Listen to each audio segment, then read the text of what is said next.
Morning welcome to ABN business. దేశీయ stock మార్కెట్లు లాభాల్లో ప్రారంభమయ్యాయి. సెన్సెక్స్ నిఫ్టీ లాభాల్లో ట్రేడ్ అవుతున్నాయి. Shriram finance, Hero Moto Corp, Tech Mahindra, TCS, SBI షేర్లు లాభాల్లో ట్రేడ్ అవుతున్నాయి. Lawrence, doctor Reddy's labs, Asian paints, Bajaj finance షేర్లు నష్టాల్లో కొనసాగుతున్నాయి. ఇక ఓవరాల్ గా ఈ రోజు మార్కెట్లు అయితే లాభాల్లోనే ప్రారంభమయ్యాయి. మరి ఈ రోజు మార్కెట్ అసలు ఎలా ఉండబోతుంది ఏంటి అన్న తెలియజేయడానికి ప్రముఖ బిజినెస్ అనలిస్ట్ వివికే ప్రసాద్ గారు మనతో పాటు ఉన్నారు. సార్ నమస్తే అండి. సార్ మనం చూసుకున్నట్లయితే ఏప్రిల్లో రాబోతున్న రెసిప్రోకల్ టారిఫ్ల దృష్ట్యా ఇండియన్ ఫార్మాసిటికల్ ఇండస్ట్రీ దెబ్బతినొచ్చంటారా?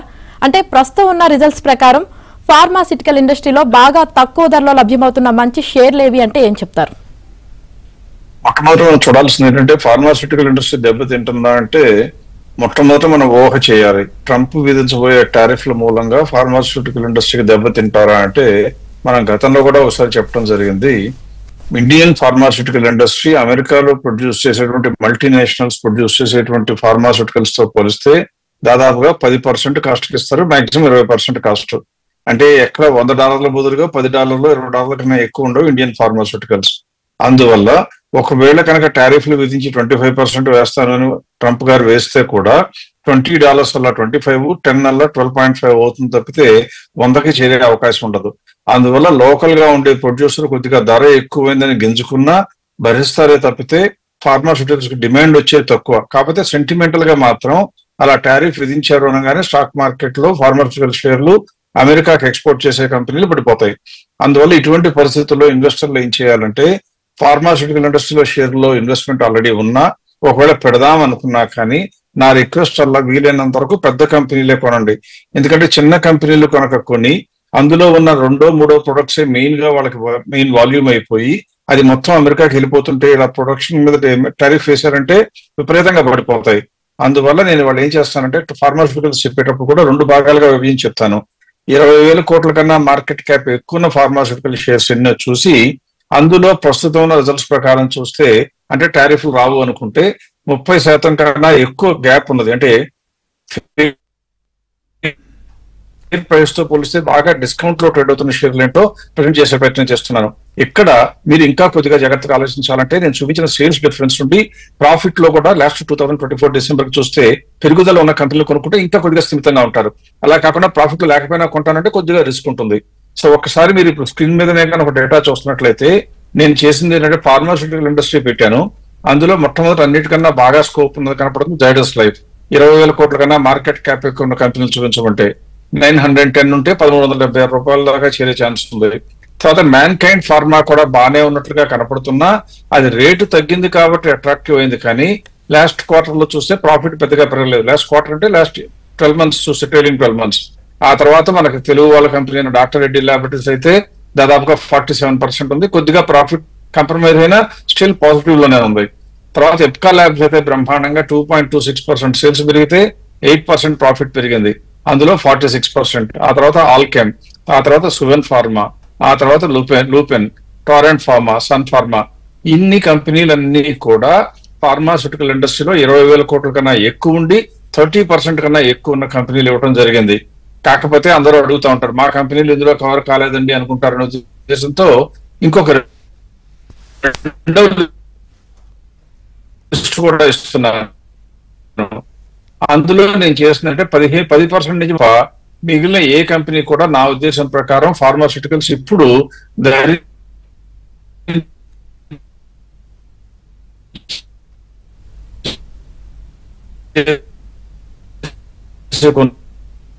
కొనుక్కోవడానికి అవకాశం లేవు అని అర్థం. ప్రాఫిట్ 12% పెరిగితే సిప్లాకి 1% సేల్స్ పెరిగితే 11% ప్రాఫిట్ పెరిగింది. అరవిందో ఫార్మా కూడా వచ్చినా ప్రాఫిట్ పెరగలేదు. కొద్దిగా జాగ్రత్తగా ఉండదలుచుకుంటేనే కొనాలి. లారెన్స్ ల్యాబొరేటరీస్ ప్రాఫిట్ బాగా పెరిగినాయి కానీ అందులో గ్రోత్ అంతకుముందు బాగా తక్కువ ఉంది కాబట్టి పెరిగినట్టు కనపడుతుంది. సో అది కూడా పెరగడానికి 24% ఛాన్స్ ఉంది, bus mostly because of momentum. Next Glenn marks చూసినట్లయితే బ్రహ్మాండంగా ప్రాఫిట్లు పెరిగాయి 17%. అబౌట్ ఇండియా చూస్తే 16. ఇవి తప్ప ఫార్మాస్యూటికల్ ఇండస్ట్రీలో వేరే వాటి జోలికి వెళ్ళటం ప్రమాదం అని నా ఉద్దేశం. రైట్ సార్, ఒక కాలర్ ఉన్నారు కొండారెడ్డి గారు బెంగళూరు నుంచి. సార్ నమస్తే అండి. నమస్తే మేడం. నమస్తే సార్. మీ డౌట్ ఏంటి అడగండి. సార్ నాకు చెప్పండి. ఐఆర్ఎఫ్సి ఆర్వీఎన్ఎల్ ఈ టాటా స్టీల్ ఒక్కొక్క దాని గురించి అంటే ఆల్రెడీ నేను ఇన్వెస్ట్ చేస్తున్నాను. ప్రజెంట్ యావరేజ్ చేయాలా లేకపోతే హోల్డ్ చేయాలా లేకపోతే సేల్ చేయాలా, ఈ 4 గురించి కొంచెం క్లారిటీ ఇస్తారు సార్. వాయిస్ కట్ అయిపోతున్నాను. ఆర్వీఎన్ఎల్ వీటి గురించి చెప్పడం కష్టం అవుతుంది ఎందుకంటే ఎక్కువ టైం ఉండదు కాబట్టి. ఓకే ఓకే ఓకే అంటే ఒక్కొక్క కంపెనీ మాట్లాడదాం. సరే సార్. ఎరిడా గురించి చెప్తారా? ఎరిడా గురించి ఐఆర్ఎఫ్సి ఏదో ఒకటే చెప్తాను, ఒకటి 2 తీసుకున్నాం పర్లేదు. రైల్ వికాస్ చూస్తే మొట్టమొదట దాని మీద నెగిటివ్ సిగ్నల్ ఏంటంటే మార్కెట్ లో రేటు తగ్గిందని అట్రాక్టివ్ తప్పితే ఆ కంపెనీ చోట స్క్రీన్ మీద చూపిస్తున్నాను మీకు, అందులో గ్రోత్ లేదు అని చెప్పడం జరిగింది. అంటే అర్థం ఏంటి, అసలు మీరు ఎప్పుడైనా కంపెనీ కొనాలన్నా ఉంచుకోవాలన్నా ప్రైమరీ కండిషన్ కంపెనీలో గ్రోత్ ఉండాలి. కంపెనీలో గ్రోత్ లేదు. ఇకపోతే మార్కెట్ ను ఫేర్ ప్రైస్ చూస్తే కూడా కేవలం 11% ఇక్కడ నుంచి పెరగడానికి ఛాన్స్ ఉంది. అటువంటి కంపెనీలో ఉంచుకోవడం అనేది యూజువల్ గా అంత మంచి పద్ధతి కాదు. కాబట్టి నా లెక్క ప్రకారం గ్యారంటీగా మీరు అది అమ్మేసుకోవాలి తప్పితే ఉండకూడదు.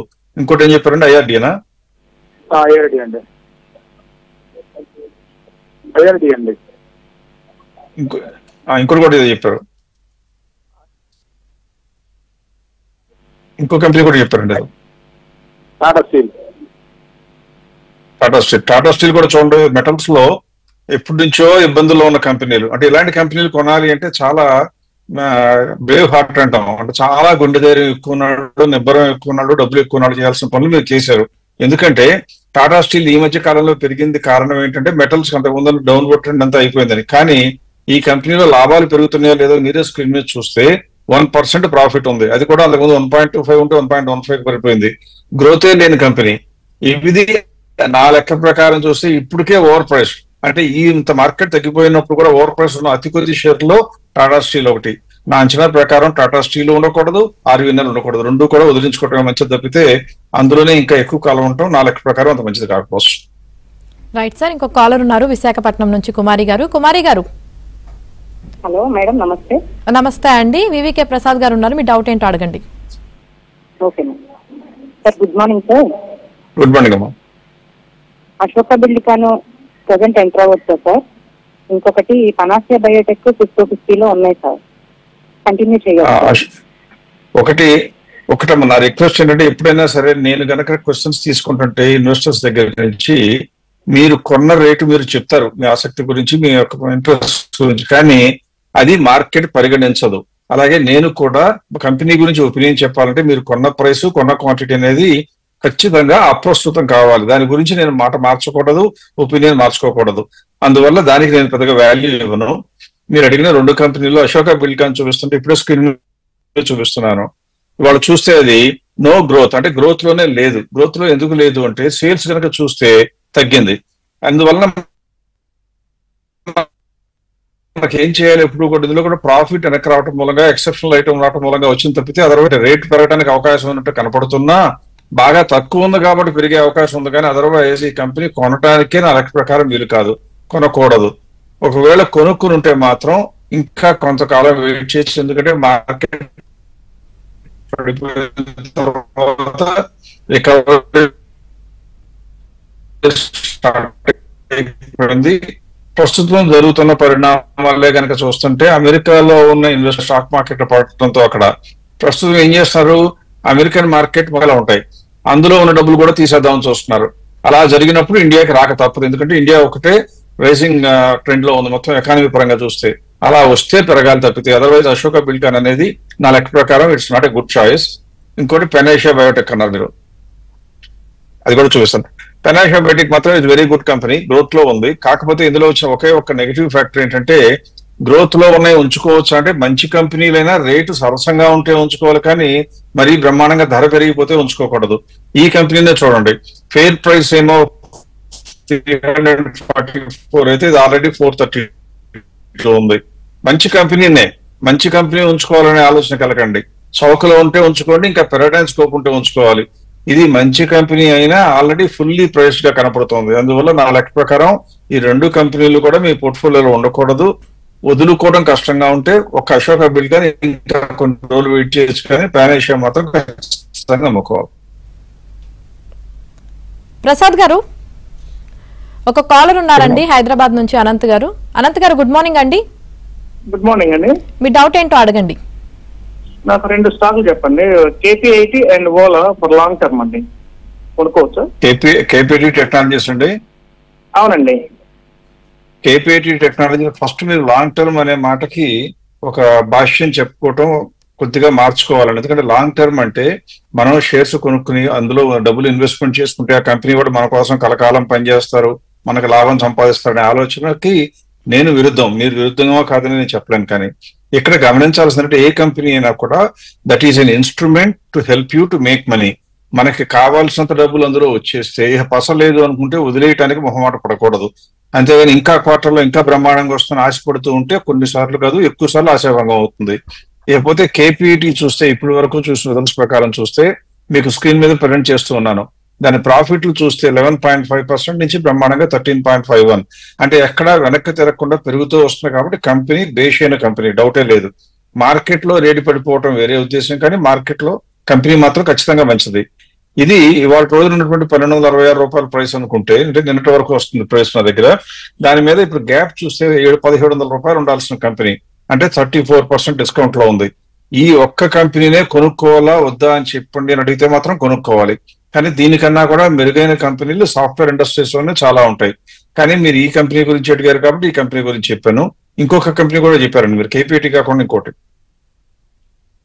ఒలెక్ట్రా కదా, ఒలెక్ట్రాల్ అండి, ఒలెక్ట్రా గ్రీన్ టెక్ అన్నారు. ఒలెక్ట్రా అనేది యాక్చువల్ గా మార్కెట్ క్యాపిటల్ వచ్చేసి 9,200 కోట్ల కంపెనీ అండి. ఇందులో ఏంటంటే హైదరాబాద్ బేస్డ్ కంపెనీ అని తప్పితే ఇది నిజంగా సాఫ్ట్వేర్ కంపెనీ కాదు, అట్లా అని ఇందులో టెలికమ్యూనికేషన్స్ కంపెనీ కూడా కాదు. ఇందులో మెయిన్ గా వచ్చినటువంటి ప్రాబ్లం ఏంటంటే ఎలక్ట్రిక్ వెహికల్స్ కి అన్ని కూడా తయారు చేసి లీజ్కి ఇస్తారు. అంటే ఒక రకంగా ఫైనాన్సింగ్ కంపెనీ తప్పితే టెక్నాలజీ కంపెనీ కాదు, టెలికమ్యూనికేషన్స్ కంపెనీ కూడా కాదు. ఇటువంటి కంపెనీలకి అంటే వేర్ ఎంట్రీ బ్యారియర్ ఓన్లీ డబ్బు తప్పితే టెక్నాలజీ అనేది వీళ్ళ దగ్గర యూనిక్ గా కనుక లేకపోతే ఎక్కువ కాలం మార్కెట్ లో మనదాలటం కష్టం. అందువల్ల నా ఉద్దేశం ప్రకారం ఇది గ్రోత్ లో ఉన్నా కూడా ఇది కూడా బ్రహ్మాండంగా ఉన్న పారామీటర్స్ అన్ని దాదాపు 60% ఇక్కడ నుంచి పెరగడానికి ఛాన్స్ ఉంది. లాంగ్ టర్మ్ అనే ఆలోచన ఖచ్చితంగా విరమించుకోవాలి. ఇందులో కనుక మీరు కొనుక్కున్న తర్వాత ఒకవేళ మనం అనుకున్నట్టుగా 1800 కాకుండా 1700 వస్తే అమ్మేసుకుని బయటపడాలే, కానీ ఇందులో కలకాలం ఉంచుకుందాం అనే ఆలోచన మాత్రం అంత మంచిది కాదు. సో రెండు కూడా good for 1 year term or maximum 1.5 years, అంతకన్నా ఎక్కువ మాత్రం హోల్డ్ చేయాలని ఆలోచన పెట్టుకోకండి. ఈ లోపల మనం అనుకున్న రేట్ వస్తే ఖచ్చితంగా అమ్మేయాలి. రైట్ సార్, ఇంకో కాలర్ ఉన్నారు, కోటేశ్వరరావు గారు హైదరాబాద్ నుంచి. కోటేశ్వరరావు గారు గుడ్ మార్నింగ్ అండి. నమస్తే అమ్మా. ప్రసాద్ గారు ఉన్నారు, ఏ స్టాక్స్ గురించి తెలుసుకోవాలనుకుంటున్నారో అడగండి. ప్రసాద్ గారు నమస్తే. నమస్తే అండి. పాలిక్యాబ్ గతంలో ఒకసారి మాట్లాడాను సార్. ఈ అదానీ వాళ్ళు ఎంటర్ అవుతున్నారు కదా, దీని గురించి ఏమైనా ఇంపాక్ట్ ఉంటుందా? What you advice, like hold it or future గురించి? పాలిక్యాబ్ కదా? అవును సార్. పాలిక్యాబ్ అనేది ఇప్పుడు కూడా మీరు ఒకటి గుర్తుంచుకోండి, ఒక కంపెనీలోకి వేరే వాళ్ళు వస్తారు అనగానే ఈ కంపెనీ మూసేస్తారని భయం అని మనకు ఉండకూడదు. ఈ కంపెనీ బ్రహ్మాండమైన తిరుగులేని ఆధిపత్యం ప్రదర్శిస్తుంది కాబట్టి ఈ ఇండస్ట్రీలో ప్రాస్పెక్ట్స్ బాగుంటాయి కాబట్టి వేరే ఇండస్ట్రీస్ వస్తాయి. ఎప్పుడైనా ఎక్కువ ఇండస్ట్రీస్ వస్తే వీళ్ళందరికీ కూడా ఎకానమీస్ ఆఫ్ స్కేల్ ఇండస్ట్రీ మొత్తానికి చూసి ఖర్చులు తగ్గుతాయి. అందరూ కూడా బెస్ట్ ఎఫిషియెంట్ మేనేజ్మెంట్ ఉన్నారు, వాళ్లే బాగుపడతారు. కానీ మూటలు డబ్బులు తీసుకొచ్చి ఇండస్ట్రీ పెడితే వాళ్ళు ఓవర్ నైట్ కింగ్స్ అయిపోవడం ఇంపాసిబుల్. పైగా ఇది రిటైల్ సెగ్మెంట్ లో కూడా ఉంటుంది. అంటే కేబుల్స్ అనేది ఎవరో ఒక గవర్నమెంట్ సప్లై చేయడం కాదు, బోలెడంత మంది మొత్తం ప్రపంచంలో కనీసం భారతదేశంలో ప్రతి ఒక్కరికి కేబుల్స్ అవసరం. కాబట్టి వాళ్ళు రావటం మూలంగా వీళ్ళు దెబ్బతింటారు అనే ఆలోచనకి ఏమాత్రం కూడా సపోర్ట్ ఇవ్వక్కర్లేదు, మీరు అది కంగారు పడకండి. లేకపోతే ఈ కంపెనీనే కనుక చూస్తే అంతకు ముందున్న 10% మార్జిన్ కన్నా కొద్దిగా తగ్గి 8.7% వచ్చిన మాట కరెక్టే. కానీ ఒకసారి సేల్స్ కనుక మీరు స్క్రీన్ మీద చూస్తే 2023 నుంచి ఇప్పటి వరకు చూస్తే 14,000 కోట్ల నుంచి 21,000 కోట్లు, అంటే 2 years లో 50% సేల్స్ పెరిగింది. ప్రాఫిట్ చూస్తే కూడా 1,200 కోట్ల నుంచి 1,800 కోట్లు, అంటే ఇది కూడా 50% పెరిగింది. అంటే మార్జిన్స్ కొద్దిగా తగ్గచ్చు బాగా పెరిగిన సైజుల్లో, కానీ దాదాపుగా కన్సిస్టెంట్ గా మెయింటైన్ చేస్తున్న కంపెనీ. అందువల్ల ఈ కంపెనీ గురించి కాంపిటీషన్ వస్తుంది లేదా బిర్లా వాళ్ళు వస్తున్నారంటే ఏమీ భయపడక్కర్లా. నా అంచనా ప్రకారం మీరు ఖచ్చితంగా ఉంచుకోదగిన కంపెనీలో ఇదొకటి. పైగా దీని మార్కెట్ క్యాపిటల్ కూడా చూస్తే 82,000 కోట్లు అండి. ఇప్పుడు మార్కెట్ తగ్గొచ్చిన తర్వాత ఇప్పుడే పెరగడం మొదలు పెడితే పెరిగిపోయింది అనుకోకండి, ఇంకా మా అంచనా ప్రకారం 60%, అది కూడా డిసెంబర్ రిజల్ట్స్ ఆధారం చేసుకుంటేనే పెరగడానికి ఛాన్స్ ఉన్న కంపెనీ. మళ్ళీ మార్చి రిజల్ట్స్ కూడా వచ్చి బాగుంటే ఇంకా పెరగచ్చు అది. అందువల్ల నా అంచనా ప్రకారం ఈ కంపెనీ కొనుక్కోవడానికి అనుకూలం, ఉంచుకోవడానికి కూడా అనుకూలం. ఎట్టి పరిస్థితుల్లో కాంపిటీషన్ వస్తుందేమో, 2 ఏళ్లకో 3 ఏళ్లకో వాళ్ళు ఫ్యాక్టరీ పెడితే దెబ్బతింటుందేమో ఇప్పుడే భయపడటం మాత్రం చేయకండి. రైట్ సార్, ఇంకొక కాలర్ ఉన్నారు, కిషన్ గారు కరీంనగర్ నుంచి కాల్ చేశారు. కిషన్ గారు నమస్కారం మేడం. నమస్తే అండి, మీ డౌట్ ఏంటి అడగండి. అండి నమస్కారం. లాంగ్ క్వశ్చన్ కి జైడస్ లైఫ్ ఒకటి, ఇంకొకటి Fiem industries FIEM Fiem auto ancillary ఏ రేట్ తీసుకోవచ్చు sir? Zydus life science, Zydus wellness అండి మీరు అడిగింది? Zydus life science sir.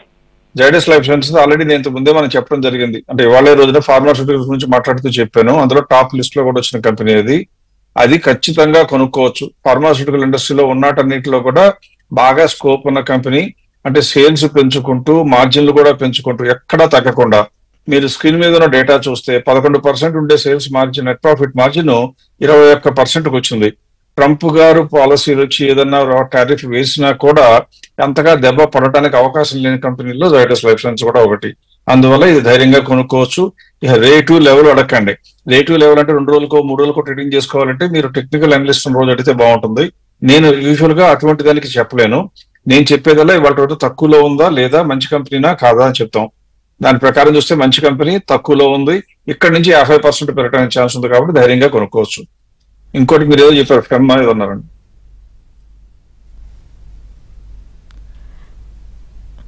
Right sir, ఆ కాల్ కట్ అయినట్లుంది. ఇంకొక కాలర్ ఉన్నారు, మిర్యాలగూడ నుంచి సాయి గారు. సాయి గారు నమస్కారం సార్. జిఎంఆర్ ఎయిర్పోర్ట్స్ 90 రూపీస్ లో ఉన్నాయి సార్. బెంగళూరు కెమికల్స్ 165 రూపాయలు ఉన్నాయి సార్. లాంగ్ టర్మ్ హోల్డింగ్ చేస్తారు. కాదండి, మీరు లాంగ్ టర్మ్ అని చేస్తే ఎవరన్నా మీకు పెద్ద పీట వేసి పెద్ద ప్లేట్ పెట్టి పెద్ద ఎక్కువ అన్నం పెడతారా అంటే పెట్టరండి. మార్కెట్ లో మనం లాంగ్ టర్మ్ అని మనం అనుకుంటాం. మనం ఒక్కళ్ళమే డిసైడ్ చేసుకోగలం లాంగ్ టర్మా షార్ట్ టర్మ్ అని. లాంగ్ టర్మ్ లో ఉండాలి అంటే మీకు 2 కారణాలు. ఒకటి, మీరు కంపెనీలో ప్రమోటర్లు అయి ఉంటే, ఆ కంపెనీ మీరే రన్ చేస్తుంటే అందులో షేర్లు పెరిగితే లాభం కన్నా కంపెనీ వ్యాపారంలో సంపాదిద్దాం అనుకుంటాం కాబట్టి లాంగ్ టర్మ్ ఉండాలి.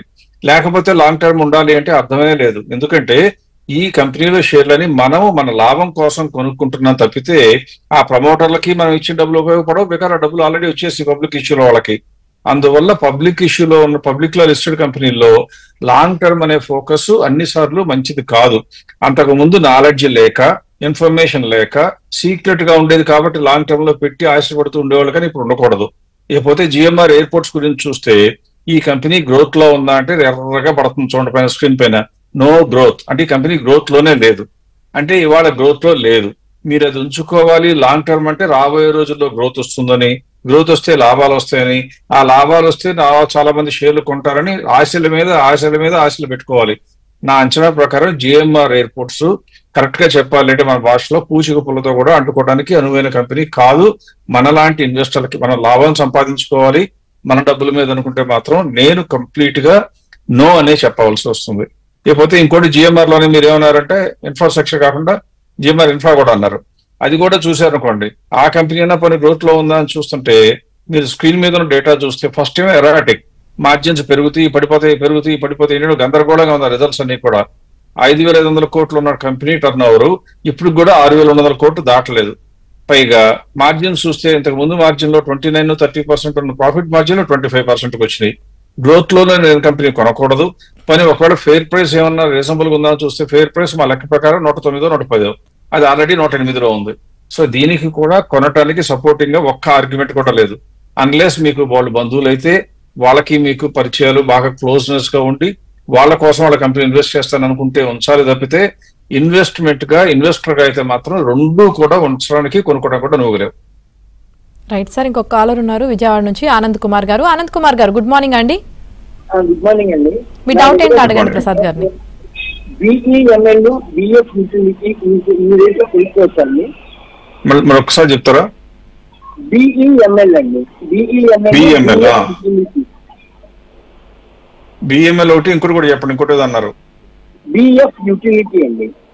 BF యూటిలిటీస్ అది కూడా చెప్తాను. BEML చూస్తే మాత్రం యాక్చువల్ గా ఇది రైల్వేస్ లోకి అంటే కంప్లీట్ గా అనకూడదు, భారత్ ఎర్త్ మూవింగ్ అనుకోండి, కానీ రైల్వేస్ కి ఎక్కువ ఉపయోగపడుతుంది ఈ కంపెనీ. అట్లా రైల్వేస్ లో క్లాసిఫికేషన్ కాబడింది.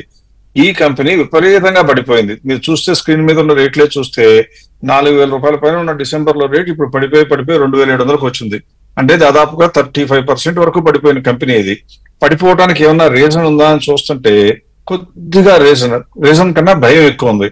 ఎందుకంటే 7% ఉన్న మార్జిన్ కొద్దిగా తగ్గి 6.74, అంటే కేవలం 5% మాత్రమే మార్జిన్ లో పర్సెంటేజ్ 5% పడింది. ప్రాఫిట్ విపరీతంగా పడిందని చూస్తే 285 crores ఉన్న ప్రాఫిట్ 262. సేల్స్ కూడా కొద్దిగా తగ్గాయి. కానీ ఏ కంపెనీ పెరుగుతూ అక్కడే నిలబడిపోలేదు, మార్జిన్స్ మెయింటైన్ చేయలేదు. అందువల్ల మా అంచనా ప్రకారం తగ్గిన ప్రాఫిట్ మార్జిన్ టాలరబుల్, అంటే భరించదగిన రేట్లో ఉంది. కాబట్టి దీని గ్రోత్ అనే చెప్పవలసి వస్తుంది. దీనికి గ్రోత్ అనే చెప్పడం జరిగింది. ఈ కంపెనీని ఓకే టు బై అంటే ఎస్ అని కూడా చెప్పాం. దీని ప్రాఫిట్ మార్జిన్ ప్రైస్ చూస్తే 2700 ఉంటే మా అంచనా ప్రకారం 4500 ఉండాలి ఇప్పుడున్న డేటా ప్రకారం చూస్తే కూడా. అంటే ఇక్కడ నుంచి పెరగడానికి ఛాన్స్ ఎంత ఉంది? 63. రైల్వే స్టాక్స్ అన్నింటినీ విపరీతంగా అమ్మేశారు కాబట్టి అది దాంతో పాటు తగ్గిందే తప్పితే ఇప్పుడు కంగారు పడవలసిన విషయం ఉందా అంటే లేదు. ఇంకొక కారణం చెప్పాలి అంటే స్క్రీన్ మీద మీరు చూస్తే ఎప్పుడు 48, 60, 50 PE రేషియో ఉంటే ఇప్పుడున్న ప్రైస్ ప్రకారం చూస్తే ఇట్ ఇస్ ఓన్లీ 43 ఎక్కువే. కానీ ఇంతకు ముందు 2 ఏళ్లలో ఉన్న రేషియోతో చూస్తే తక్కువ కాబట్టి యూ కెన్ కంటిన్యూస్ ధైర్యంగా హోల్డ్ చేయొచ్చు. ఇంకొకటి మీరు బిఎఫ్ యూటిలిటీస్ అన్నారు, ఏముందమ్మా? అయిపోయింది సార్, కొంచెం ఫాస్ట్ గా చెప్పండి. ఓకే, బిఎఫ్ యూటిలిటీస్ అని కూడా అడిగారండి. బిఎఫ్ యూటిలిటీస్ చూస్తేనేమో యాక్చువల్ గా పవర్ జనరేషన్ లో ఉన్న కంపెనీ, గ్రోత్ లో ఉంది. నా లెక్క ప్రకారం అది కంపెనీ మంచిదే, కానీ అన్ఫార్చునేట్లీ మంచిదే కానీ ఇప్పుడున్న రేటు దానికి ఆల్రెడీ రీజనబుల్. 705 రీజనబుల్ గా ఉండాలి ఫేర్ ప్రైస్, 664 ఉంది. ఆ 5-6% కోసం ఉంచుకునే కన్నా అమ్మేసుకుని వేరే కంపెనీలోకి వెళ్ళిపోవడం మంచిదని నా ఉద్దేశం. రైట్, థ్యాంక్ యూ ప్రసాద్ గారు. ఈ రోజు మార్కెట్స్ పై మీ విశ్లేషణ తెలియజేసినందుకు థ్యాంక్ యూ అండి. చూశారు కదా, ఇది ఇవాల్టి ABN business. Keep watching ABN.